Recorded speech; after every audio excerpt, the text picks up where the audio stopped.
Hi hello YouTube family, మన ఇంటి వంటలు స్పెషల్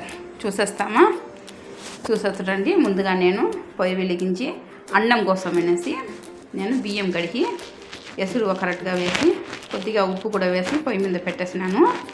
ఆ తర్వాత ఒక కడాయి తీసుకొని దానిలో కొద్దిగా నూనె ఆయిల్ వేసుకొని కొద్దిగా ఆవాలు వేసుకున్నాను. బేడలు శనగ బేడలు ఇది కడిగి ఒక గంట ముందే నానబెట్టి పెట్టున్నాను. అది కూడా కొద్దిగా అట్లా వేయించుకోవాలి. కొద్దిగా లైట్గా ఫ్రై అయితే సరిపోతుంది. కొద్దిగా కలర్ బ్రౌన్ కలర్ వస్తే చాలు. ఇంకా కాసేపు ఇంకా కొంతసేపు అట్లా బాగా వేయించుకోవాలి. ఆ తర్వాత ఇది కొనికింటాకు తాలింపు చేస్తున్నాను. అందుకనేసి ఇది బాగా శుభ్రంగా కడిగి 2 నీళ్ళలో వాష్ చేసి నేను పెట్టి ఉన్నా.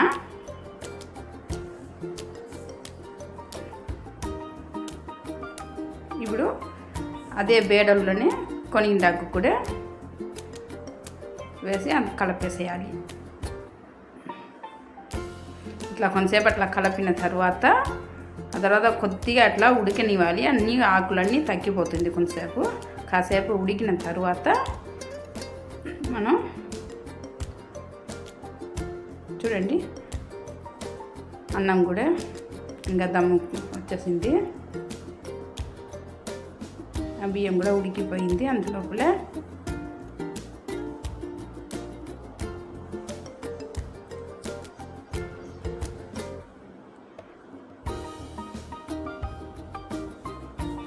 వాటర్ వేయాల్సిన అవసరం లేదు. ఉల్లిపాయ మాత్రం పచ్చిగానే వేసుకోవాలి. దానిలోనే నీళ్ళు అనేది వదులుతాయి. నీళ్ళని బయటకు వస్తుంది అన్నమాట. కొద్దిగా కారం కోసము మనకు కావాల్సిన మిరపకాయ, కొద్దిగా పచ్చిమిరపకాయ కట్ చేసుకొని అది కూడా వేసుకోవాలి. ఇప్పుడు కొద్దిగా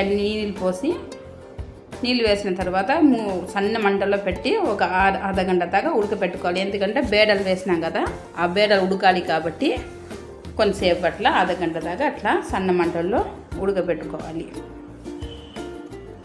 ఆ తర్వాత కారం కోసం అనేసి కొద్దిగా పప్పుల పొడి, కారము, ఒడ్డు మిరపకాయ, కొద్దిగా ఉప్పు వేసి పొడి కొట్టుకోవాలి.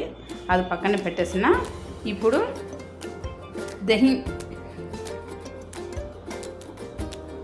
శనగపిండి తీసుకున్నా.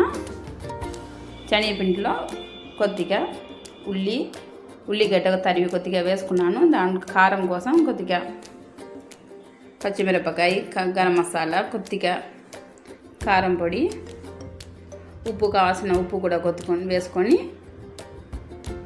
ఇది ఉండలాగా అట్లా కలుపుకోవాలి. నీళ్ళు ఒకేసారి పోయకుండా కొద్దిగా కలుపుకుంటూ నీళ్ళు వేసుకోవాలి. లేదంటే ఎక్కువ నీళ్ళు అయిపోతే మళ్ళీ అయిపోయింది. ఆ తర్వాత నేను ఆయిల్ వేడి అయిన తర్వాత ఇది ఉండలాగానే మనం ఉండలాగా చేసుకుంటాము. సేమ్ అట్లే ఇట్లా ఉండలాగా ఫ్రై చేసుకోవాలి. ఇది చూడండి ఇట్లా గోల్డెన్ కలర్ వచ్చిన దాకా ఫ్రై చేసుకోవాలి.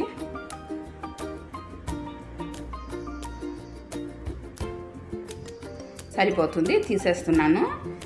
ఈ కలర్లో వస్తే సరిపోతుంది.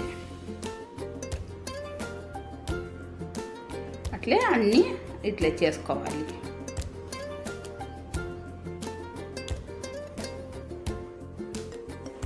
చూడండి మొత్తం ఇట్లా అయిపోయింది కదా. ఇప్పుడు ఎంతవరకు వచ్చిందో ఇది కూడా తాలింపు కూడా ఇది ఎంతవరకు వచ్చిందో చూస్తాము. చూడండి అది ఉండలు అయిపోయే లోపల ఇది కూడా బెడలు కూడా ఉడికిపోయింది. బాగా మెత్తగా ఉడకాలి. చూడండి ఇట్లా మెత్తగా ఉడికితేనే బాగుంటుంది. ఇంకా కాసేపు నీళ్ళుగా ఉంది.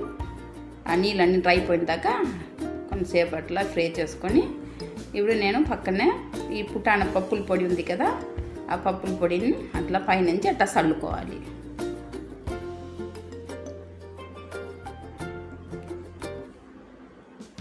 ఇట్లా చల్లేసి అది కలిపేసిన తర్వాత ఒక 5 నిమిషాలు అట్లా మూత పెట్టి పొయ్యి మీద ఉండించి దించేసేయడమే. ఒక 5 నిమిషం ఉంటే సరిపోతుంది. ఉప్పు చూసుకొని వేసుకోవాలి. ఉప్పు కొద్దిగా తక్కువ ఉందనేసి నేను మళ్ళీ కొద్దిగా వేసినాను.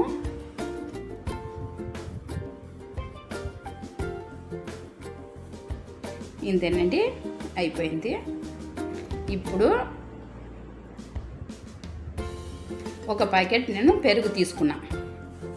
ఆ పెరుగుని మొత్తం వేసేసిన పెరుగు. ఇది శనగపిండి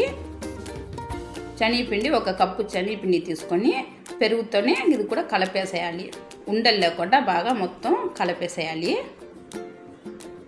కాసేపు ఇట్లా నీళ్ళు పోయకుండా ముందుగానే కలిపేసిన తర్వాత నీళ్ళు వేసుకోవాలి. బాగా ఎంత పలసగా ఉంటే అంత మజ్జిగలాగా పలసగా ఉండాలి. దానిలో కొద్దిగా పసుపు, చాలా తక్కువ పసుపు వేసుకోవాలి. ఆ తర్వాత పొయ్యి ముట్టించి ఇది నిదానంగా అట్లా ఉడకబెట్టుకోవాలి. పొంగు వచ్చిన దాకా కొద్దిగా గట్టిగా వచ్చిన దాకా ఉడకబెట్టుకోవాలి. మనం పక్కన కలిపి నిమిషం ఉంది కదా, అది ఉడకబెట్టుకోవాలి.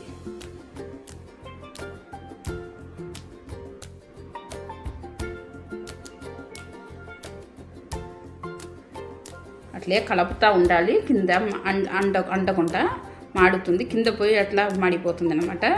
శనగపిండి వేసినాం కాబట్టి చేయి వదలకుండా కలుపుతానే ఉండాలి, ఎందుకంటే పెరుగు అనేది విరిగిపోతుంది.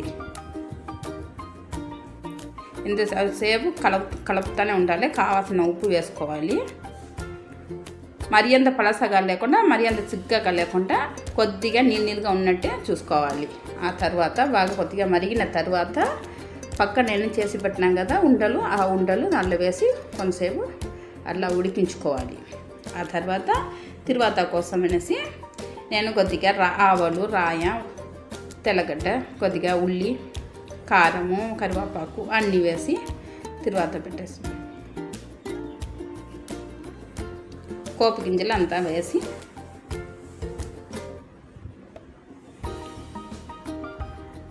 చూడండి, ఇట్లా బాగా ఎర్రగా వచ్చిన తర్వాత దానిపైన వేసేయాలి.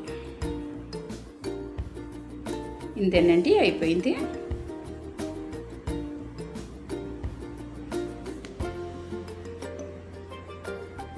చూడండి, చూసానికి ఎంత అందంగా బాగుంది కదా. చూసానికి చాలా సూపర్గా ఉంటుంది. మళ్ళీ ఇంకొక కొత్త వీడియోతో మీ ముందు ఉంటాను.